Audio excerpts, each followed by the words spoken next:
If the world feels more chaotic than usual, you are not wrong. With America threatening to maybe take over Greenland and Russia and Ukraine's conflict just getting worse, and maybe the Iranian Islamic Republic is going to be brought down, and so many more mad things happening every single day, there is a method to this madness. You see, Trump's announcement this week of the Board of Peace is so much more significant than we have been led to believe.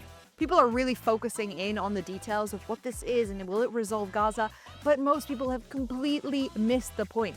This is a total shift in world order and an attempt to actually try and create peace and stop these conflicts in real time. Trump is taking a significant gamble, and I'm all for it. We have to understand this thing to clock what is happening with the world and where we are moving towards. And if you want to understand all of that and more, welcome to the Meira K show on JNS TV. Let's start from the very beginning.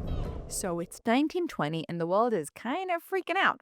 World War I has ended, but about 20 million people have been killed in what feels like completely pointless deaths, and a bunch of countries convene to discuss how they can make sure something like this never happens again. They have a revolutionary idea.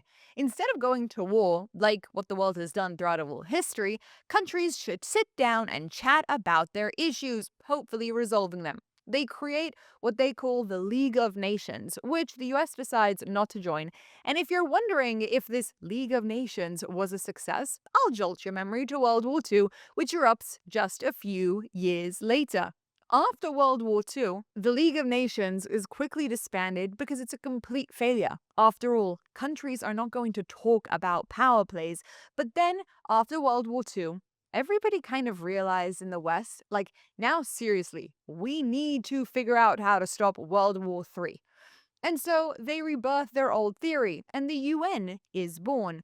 The idea of the UN is a global organization founded to prevent another world war by providing a forum for any nation to discuss and resolve conflicts. And if it sounds kinda useless and pathetic, you aren't wrong, but we'll get to that in a moment. It's comprised of 193 nations who slowly join, and without getting too detailed and technical, the UN actually controls a lot more than most people realize. Unlike the League of Nations, which was just about discussions, the UN also has a body that's supposed to execute and move things forward. So, the main UN has a budget of about $3.5 billion and headquarters in New York, but they have many other entities under them, like the World Health Organization, the Universal Postal Union. Did you know the UN controls your posts? And even the ICAO, which sets the standards for international flights, which is why we all speak the same language and don't bang into each other. They manage a combination of humanitarian initiatives and boring structural stuff that most of us don't even think about. Of course, with a budget of over $70 billion in taxpayer money. Now, don't think for a second that I think that the UN is an important entity. It's my belief that the UN is a prime example of bureaucracy that stops things from getting done. And if you're wondering what the big difference between the UN and the League of Nations was, you aren't really crazy. They're actually very similar in the fact that they don't really work. The bulk of what they do, at least in the area of trying to ensure World War II doesn't happen again, is just performative. What do I mean by that? Well, first off, they don't have the ability to enforce any of their decisions. They don't even have an army of their own. What they do have, though, is the ability to set legitimacy. Take, let's say, the ICJ, the international courts. They can decide that someone is a war criminal, even if that's not true. Can they arrest him? No, but they can make it legitimate for any of the countries that are part of the UN to decide to arrest said person. But it's not just that they can't do much outside of creating diplomatic pressure due to their inability to enforce, they're also ineffective as a system. What do I mean by that?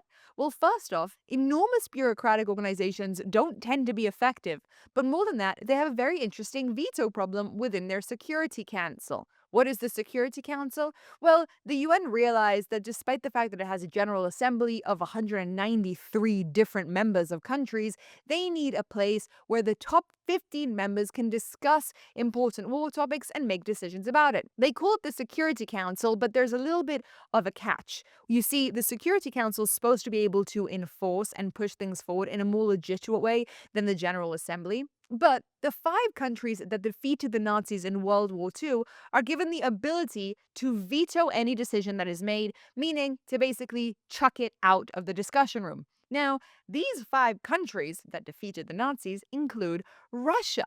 And so, let's just say Russia launches a war on the Ukraine. The UN Security Council effectively can't do much to stop it. Of course, this is an oversimplification, and as an Israeli, the fact that the US, which is one of those 5 countries, can veto many terrible decisions that are pushed forward to stop us fighting Gaza, let's say, is something I'm grateful for. But it's not a very effective system. And to prove my point, just look around you. Does it seem like the UN has done much to succeed in keeping wars at bay? Not really. But once again, we're rushing ahead of ourselves. Let's go back to where we're standing historically. It's 1949, and some countries realize that just having a group of people to talk about stuff isn't going to do enough to stop a potential world war, and so they develop an army of sorts called NATO. Now, if you've always been confused about the difference between the UN and NATO, here it is. NATO is a military alliance, a group of countries that decided if you hit one of us, you're going to hit all of us. 32 countries have united to protect themselves from outside attacks.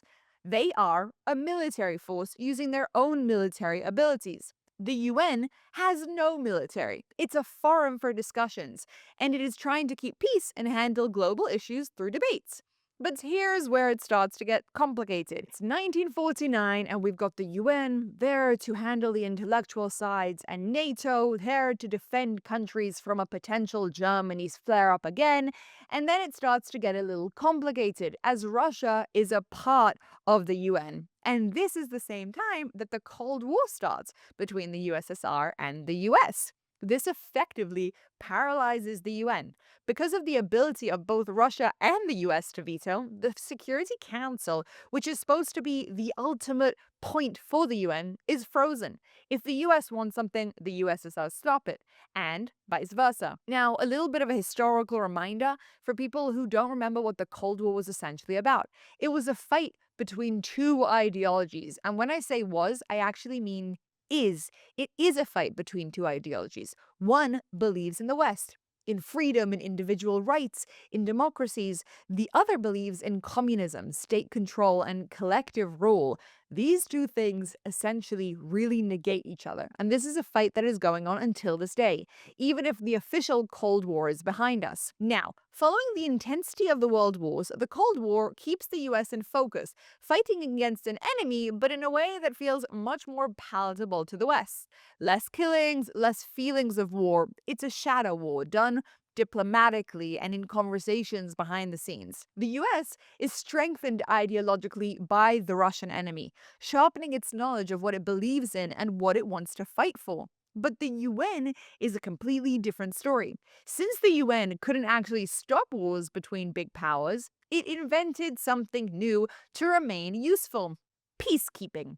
The idea is, we can't stop you from fighting, but if you stop on your own, we'll send guys in hats to stand in the middle so you don't start again. And once again, if that sounds pathetic and ineffective, you're not wrong. This is also where the boring structural stuff starts to explode. Since the UN can't solve wars, it focuses on everything else: health and weather and development, and mainly bureaucracy. It grows and grows because it's the only part of the UN that's actually allowed to move and do something. Which brings us quite quickly to the 1990s. It's a miracle. The West in America wins. The USSR is dissolved. The war, the Cold War, is now behind us. And the West, thinking that it had actually won, begins to truly lose its way. They say easy times create weak men. Well, it's true of countries as well. America, without its ideological enemy, starts to lose the direction that it had. And the UN, realizing that it has finally solved its veto problems, starts getting involved in actual wars. Newsflash, it's a total disaster. Take Rwanda, for example. The UN peacekeepers are on the ground during a genocide, but they have no mandate to use force. They literally watch as 800,000 people are killed because the forum in New York couldn't agree to change the rules. Or in Bosnia, where the UN created safe areas where Dutch peacekeepers were there to protect civilians. However, when the attackers show up, the UN don't fight back. They stood by and watched 8,000 men and boys get executed.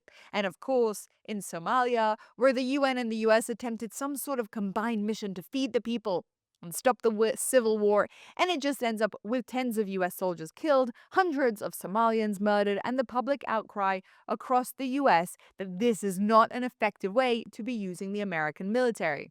Simply put, the UN can't actually solve conflicts. So once again, it pivots. In the early 2000s, and truthfully till this day, it decides to do two main things. First, to become the moral judge. Since it can't stop the wars, it starts calling out war crimes instead, basically becoming a giant finger pointer. And it also goes all in on its specialized agencies. They turn themselves into a service provider, basically saying to countries, you might hate our politics, but you need us to regulate your planes and your mail, so use us. Of course, they only need about $70 billion to do so, and they are also now overly invested in becoming essential and permanent fixtures in global crises. Meaning, hint, hint, they don't actually gain from the crises resolving themselves, but rather they want them to keep going so that they can prove that they are essential to world peace.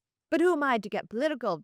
Let's stay focused. Just like the UN becomes a joke, so too at the same time, the West is becoming less and less credible by the day. With entities like NATO and the UN, individual countries, especially in Europe, are becoming less and less self-dependent. They start drastically cutting their military budgets, their production ones as well, because a big part of these communal organizations stems from this failing idea.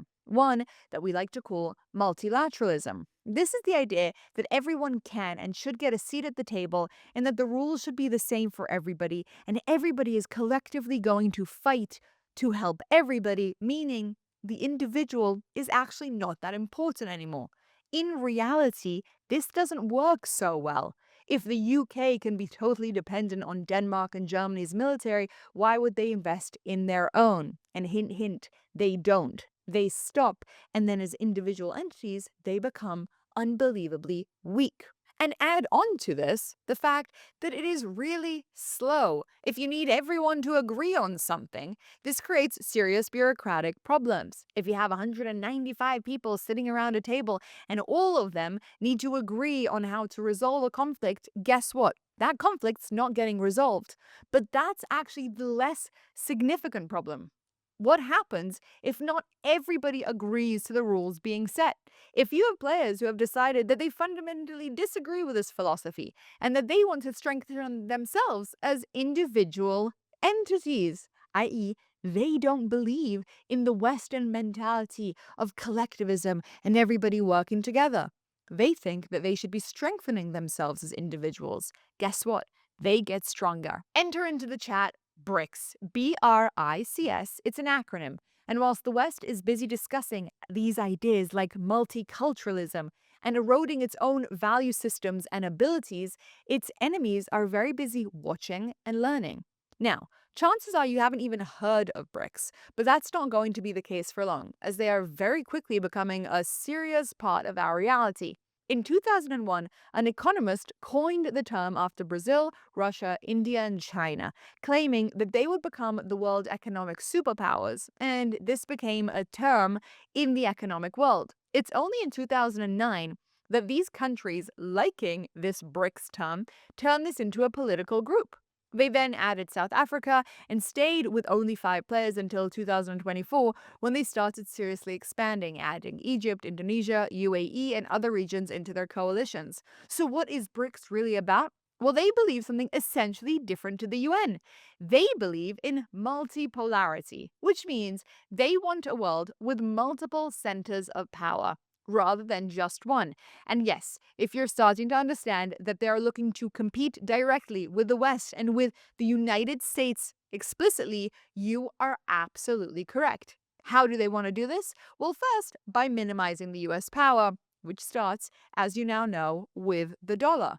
Because the US dollar is the world's reserve currency, and you can check out more about this in our previous episode that we did on this show, the US can use sanctions to cut countries like Russia or Iran out of the global economy. BRICS wants to trade in their own currencies, like rupees, to make sure that no single country can turn off their bank accounts. To do this, they have their own banking systems, which doesn't have human rights conditions like the World Bank does, and has a massive rainy day fund to help members out if their currency crashes so they don't go to the US. They also have a deeply un-Western way of looking at money. BRICS operates on a no questions asked policy. They believe that how a country treats its own citizens is its own business. They don't interfere. And BRICS has now become a proper economic coalition. The idea is to provide countries a form of competition to the West, but most importantly, to not be dependent on the West anymore. They realize something that Trump has started to realize as well, that we've ignored reality. The Old West, these European countries that once were the pride of civilization, have honestly become a bit of a cautionary tale, and they're looking into the future. These countries, like Europe, have been overrun by radical Islamic takeovers that their own leaders are refusing to name and deal with, and their economies are flatlining. Most of them have less GDP per capita today than they did 20 years ago. And whilst they're struggling to even grow at 1% a year, BRICS countries are now growing at almost 4% a year. But it's even worse than that, because BRICS manages about 43% of the global economy. Now, we're used to a reality in which we think of the West as the strongest entity in the world, but the BRICS countries, like Russia, Brazil, China, and India, are quickly catching up, whilst the West is stuck in their old mentalities, like the UN. European countries, and even America, traded their energy independence and their borders for optics and multiculturalism, inviting in all different entities, and honestly, these countries have become unrecognizable. If America wants to avoid that same drain and stay a serious power, they're going to have to stop playing by the rules of other big players, not the rules that they become accustomed to. Economy, money, and raw resources are now the new reality. Playing by the rules that don't actually exist because half of the world isn't playing by them anyway is a problem that the West has slowly been starting to wake up to. And when I say the West, I specifically mean President Donald Trump of the United States. Which brings us to present day Davos, where at the World Economic Forum, President Trump made his enormous Board of Peace announcement. I think many people have missed the significance of this, choosing to focus on the fine print. We want to know what exactly Jared Kushner has planned for the Gaza skyline, but this is a massive shift strategically. The board itself is now looking to completely undercut the UN as competition. Okay, what do I mean by this? Instead of having everyone as part of the conversation, this is a pay-to-play model. To secure a permanent seat, countries are reportedly paying a $1 billion membership fee after having 3 years of involvement. This is only for people who can pay and who are willing to move fast on solutions without the bureaucracy. Of course, Trump is the head of it. Specifically, the charter names him chairman for life. This gives him more power potentially than the US president because he has the sole power to fire members or set the agenda. This is a coalition of peace, which instead of focusing on conversations and diplomacy, believes that the right economic incentives can keep peace instead. It's shifting from this whole multiculturalism idea of equality and into transactionalism. It's politics, but it's built like a business model, which is where we know that Trump excels. With only those who bring something to the table being part of the questions and the debates for the future of the world. It treats international relationships not as a long-term marriage based on shared values, but as a series of one-off deals. Under this worldview, the question isn't, is this legal under international law, but rather, what is the return on investment for my country right now? Okay, that was a whole lot of hullabaloo, but let's actually talk about what this means. Because this board was created to solve the Gaza issue. But as you may have noticed by now, that's not the only thing that they're looking to do. That's a small example of their big plan. So let's take the Gaza Executive Board, which is a small group within this peace board. Whilst the UN spent decades stuck in the veto problem, the GEB, the Gaza board, operates like a reconstruction firm. The lineup isn't diplomats and discussions about how UNRWA can be feeding the Palestinians. It's people like Jared Kushner, Mark Rubio, Steve Witkoff, and billionaire Mark Rowan, along with Tony Blair. Now, they're completely ignoring legitimacy in favor of a 20-point business plan aimed at building shimmering towers and a new coastline. They're basically saying, let's stop discussing all the laws and what's right and what's wrong. Let's actually build this out effectively, quickly, and in a way that everybody benefits from. Make it into a business deal. And they're completely uninterested in the discussions around international law because to them, it's a facade. International law only works if you have somebody who can actually maintain the law and order, which nobody can do on an international scale. I mean, let's just look for a second at what's going on in Greenland. Trump has set a February 1st deadline for Denmark and the European allies to either negotiate the purchase of Greenland or face tariffs starting at 10% and moving to 25%. He's using economic warfare against our own allies because the old system is dead. In 1920s, the world tried idealism with the League, and in 1945, the world tried multilateralism with the UN and NATO, and in 2026, the world, led by the Davos announcement, is trying transactionalism. The board of peace isn't pretending to be a global family. It's operating on the idea that if you make war too expensive and peace too profitable through real estate and mineral rights, the big players will stay in line because it's good for business. Which leads us to the big next question. The League of Nations failed because it has no power, and the UN is still struggling because its power is divided. Will a board of peace succeed because it treats global stability like a business? Note how many participants in BRICS are joining this, while the West is being cautious. As of now, the board has 19 founding participants who have actually signed the charter in Davos. We are talking about major players like Saudi Arabia, Turkey, Egypt, Indonesia, and Argentina, alongside others like Hungary, Azerbaijan, and Qatar. Even Russia has signaled that it is studying the invitation, although they're playing a little bit of a game. These are players who understand that the wind is changing.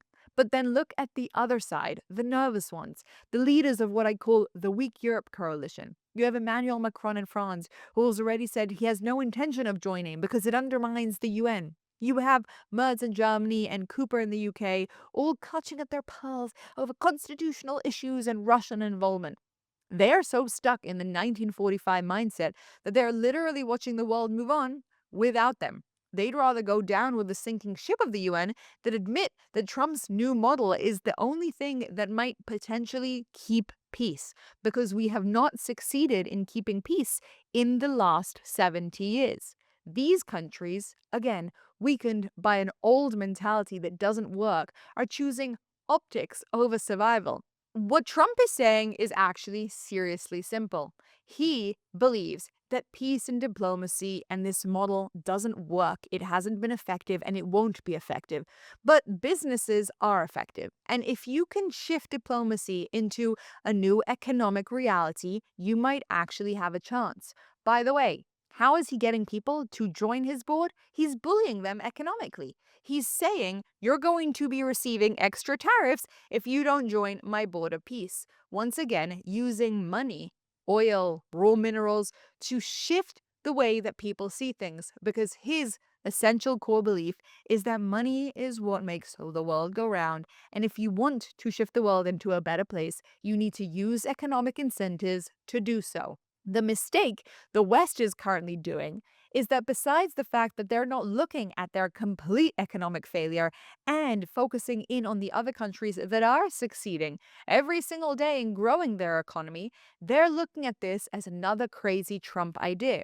But in essence, he is saying, if we don't play by the rules of the games being dictated by the likes of BRICS, Russia, and China, we are going to lose completely because the West is stuck in the past. It's not yet clear, by the way, if he is right, and I definitely have my reservations. I'm not comfortable with this idea. It makes me feel a little bit odd to think that you're going to have Trump leading this board basically on his own And what happens when he dies? Who replaces it? How does this entire system work? But what I am clear upon is that the way that the West has worked, the way that the UN has worked, the way that we have done things up until this point has failed abysmally. And that something that our enemies is doing is working better. Now, I've also seen that the economy is such a massive player in so many of our decisions that this is actually a pretty safe bet to make, to assume that if you can push people's economics need, you'll actually create the world politics that the world needs for peace. Now, what's interesting is to notice that Israel is thinking along the same lines. It's working hard to become a proper player at the big boys table, looking to create themselves as an economic superpower. Now, they're also enforcing their military and proving to the world that technologically we are absolutely essential and building out our world trade. But our economy is a hyper focus at the moment, and the relationships that we're working to build all have diplomatic ramifications. We're creating a reality in which economically we are so important that countries have to be our friends and have to be at peace with Israel, because if they're not, they're going to lose out. This is kind of similar to what Trump is doing, but Trump is a little bit of a complicated character, and people are reticent to just jump in on his new idea. Netanyahu, by the way, has been asked and has agreed to join the coalition, which I actually think is important. Even though we have Turkey and Qatar on board, which are our enemies, anything else would be seen as a snub to the United States. And the countries know this. This is Trump's way. He is using his leverage to push people, even if they aren't sure to join, hoping to make this a real force that can act effectively very quickly. And yes, if you ask me, this board announcement that happened in Davos just a few days ago has a lot to do with his delaying the attack on Iran. Waiting for this to be launched and then showing the world how he means business is a pretty solid business plan. Look, this all kind of ties together. If you wonder to yourself why we aren't seeing peace in the way that we expect, or so many world conflicts have erupted, it's because of how weak the West has become. And this is a move to show them that that time is over.